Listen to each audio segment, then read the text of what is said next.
Sveiki bičiuliai, su jumis sveikinasi psichologas Audrius Ivanauskas. Čia šitos podcastus pradėjau visai nesenai.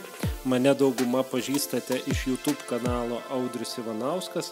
Na ir taip pat sugalvojau ir sukurti keletą podcastų šioje platformoje ir žiūrėsime, kaip čia mums seksis.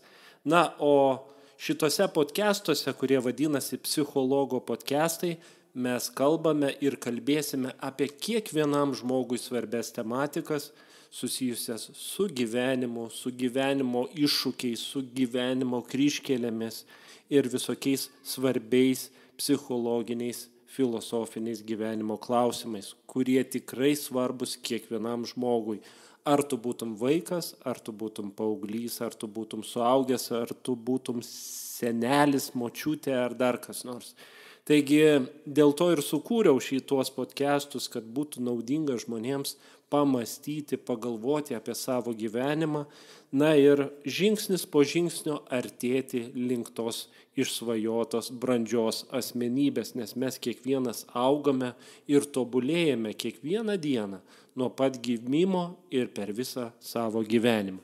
Taigi šios dienos tema yra būtent susijusi su laime. Kalbėsime apie laimę. Kada žmogus yra laimingas, kodėl žmogus yra laimingas, kodėl žmogus yra nelaimingas, o galbūt laimingas ir to nežino, galbūt ir taip gali būti.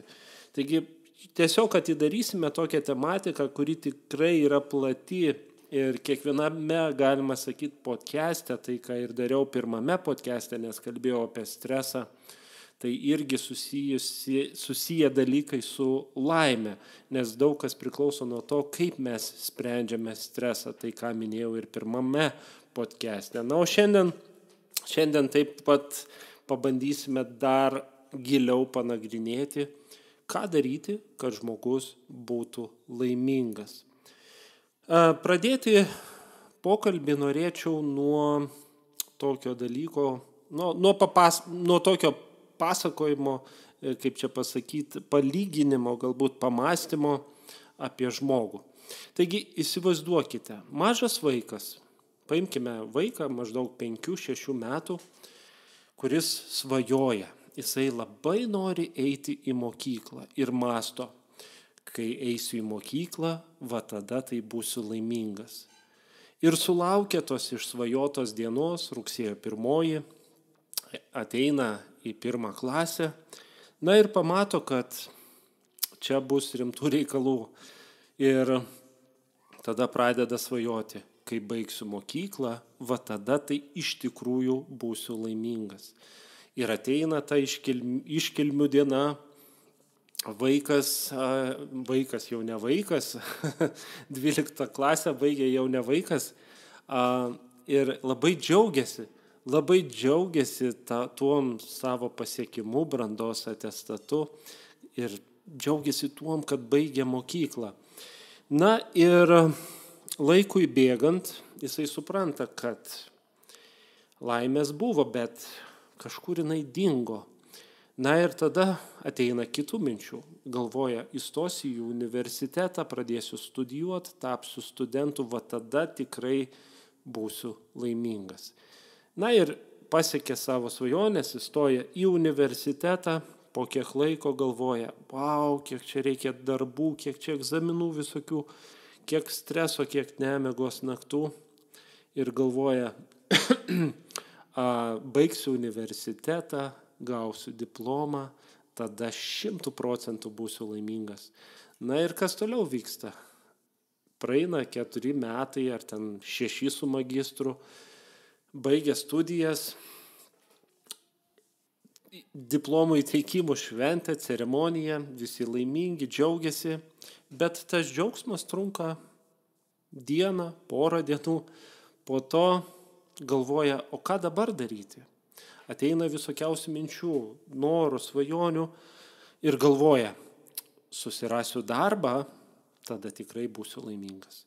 Suranda darbą, džiaugiasi, atsiranda visokių konfliktinių situacijų, visokių neišsprendžiamų galbūt ar išsprendžiamų sunkumų. ir tada galvoja, man kažko trūksta, man reikia antros pusės. Ir galvoja, susirasiu antrą pusę, tada tai būsiu laimingas. Suranda antrą pusę, susituokia ir prasideda šeimyninis gyvenimas. Ir kas tada? Ogi tada žmogus galvoja, čia yra daug sunkumų šeimoje. Čia reikia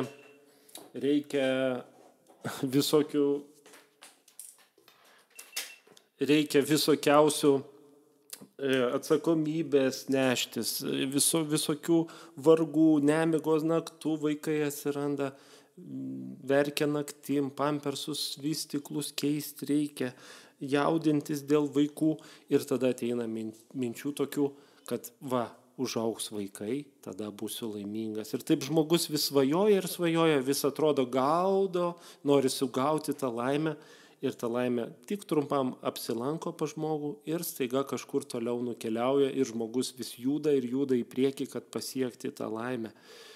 Ir taip būna kartais, kad žmogus taip ir nepasijaučia toks laimingas, koks norėtų būti. Dabar noriu jums užduoti tokį klausimą.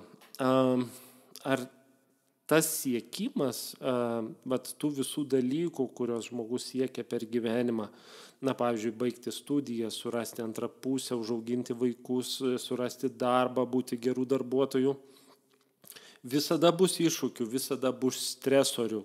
Kaip ir minėjau pirmam podcast'e, kad nuo stresorių mes nepabėgsim.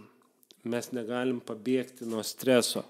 Mes, ką galime daryti, tai tik mokytis spręsti tą stresą, kovoti su to stresu, spręsti problemas. Galbūt nereiktų sakyti spręsti stresą, taip nelietuviškai skamba, bet manau supratot, ką aš turiu omenyje.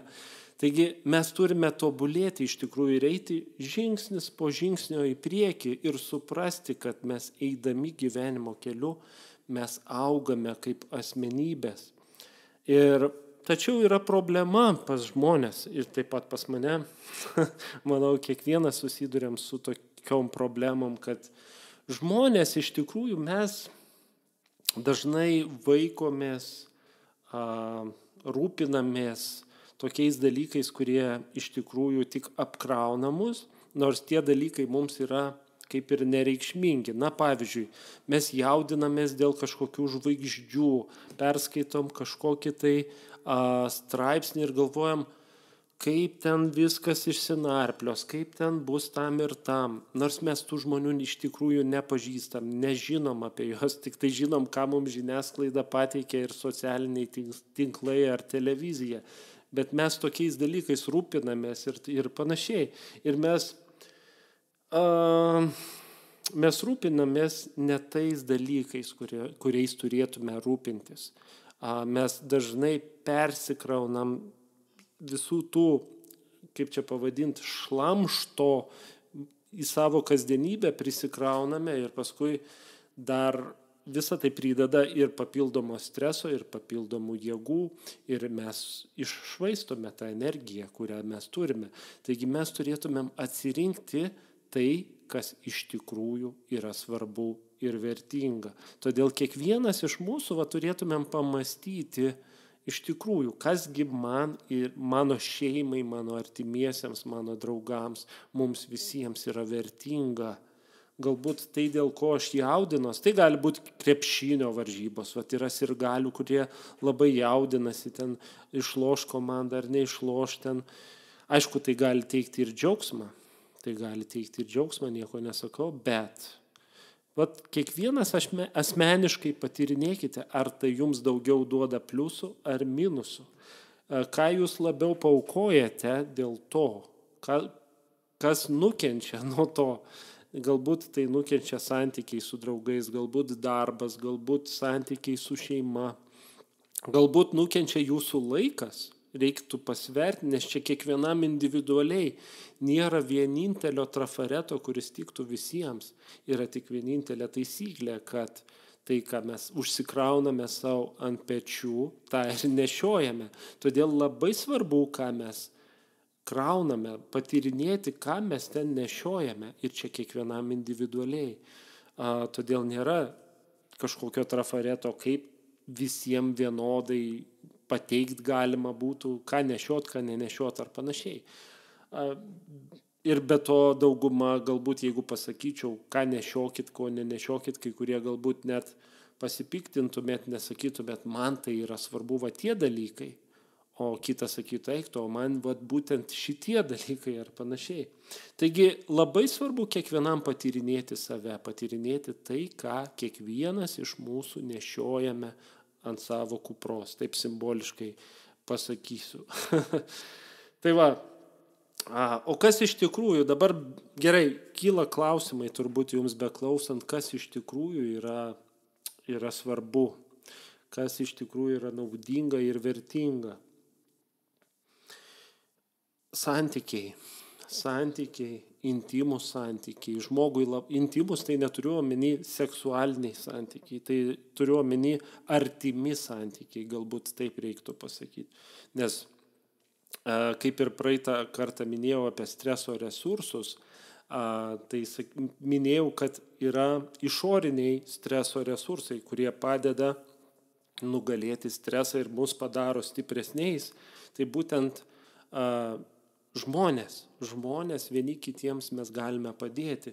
Todėl santykiai su artimaisiais, santykiai su mylimuoju, su mylimąja, su šeima yra labai, labai svarbus. Todėl turėtumėm vertinti tuos santykius, su bičiuliais, su draugais, su šeima ir panašiai. Tai duotų mums stiprybės. Todėl mes turėtume tobulintis šitoj sferoj, kas dažnai užmirštama ypatingai šiais laikais.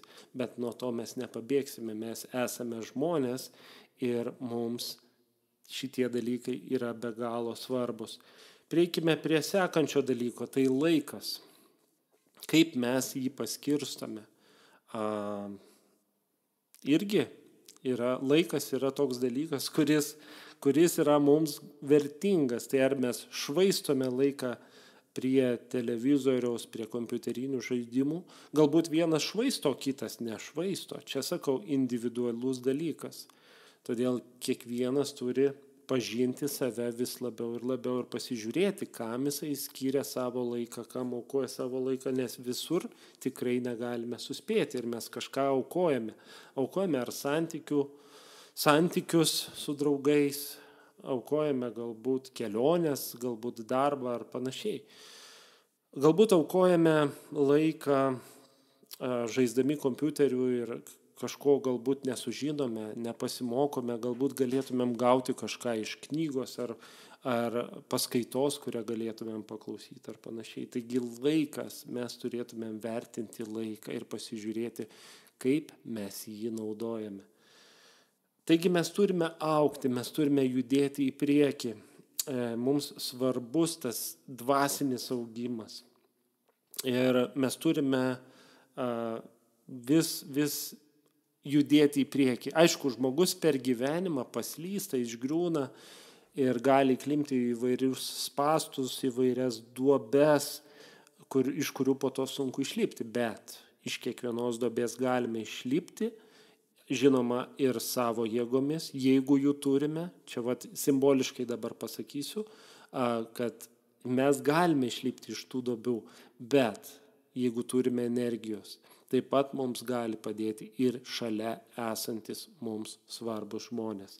Taigi ateityje mes pratęsime pokalbius ir tikrai kalbėsime dar įvairiom temom šituose podcastuose.